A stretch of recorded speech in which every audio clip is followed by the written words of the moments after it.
დღეს 22 საათზე. ასადი, მადურო, ახლა აიათოლა ერთი სიტყვით დიქტატორების რიგი ძალიან სწრაფად მიდის. ძალიან სწრაფად. წესით მალე მოგვიწევს.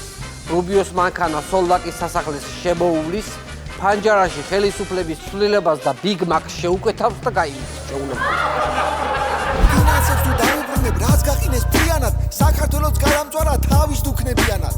ძალიანაც თუ გაერთობი ქართველების ძარცვაში, მე გაჩვენებ თუ რა უნდა ამერიკას შავ ზღვაში. რო შემოვედი და ეს იცარიალა რომ დავინახე ერთი პერიოდი ვიფიქრე, კაცო ვანო დაასაქცირეს თუ იმედი. მოხედავ დღეს განათლება რას უშვება ახალგაზრდებს, რაკეთ კომპიუტერი ისწავლეს, აქეთ რაღაცა წიგნები წაიკითხეს და ეს ირყნება გამიგე ეს ახალგაზრდობა რა. ქვეყანას არ აგარევინე. როგორც იქნება ოპოზიცია გაერთიანდა 9 პოლიტიკური პარტია მიხვდა რომ ჯერ ბიზნესაა გასასტუმრებელი, ვინც იტყვის რომ ჩვენ მათ არ უნდა დავემსგავსოთ, ეგრევე გააგდეთ. აი რომ გამოვედი, ხوارი ხოლმე რომ ესეთ დროს ფიქრობ რომ აუ ესეც უნდა მეთქვა რაღაცა დავაკეთე. ეს ის შემთხვევა იყო რომ ცოტ თქვი რომ არაფერი არ დაიწყო.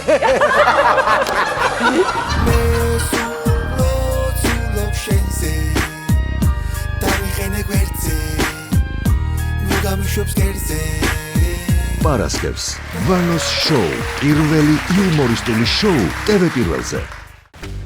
გადაცემის სპონსორია PSP. ყველაფერი რაც თქვენს ჯანმრთელობასა და სილამაზეს სჭირდება. PSP. ჩემი ოჯახის აფთიაქი. Pinexi. 1 კილოგრამი ამანაზი ჩინეთიდან $8. მიწოდება 5 დღეს.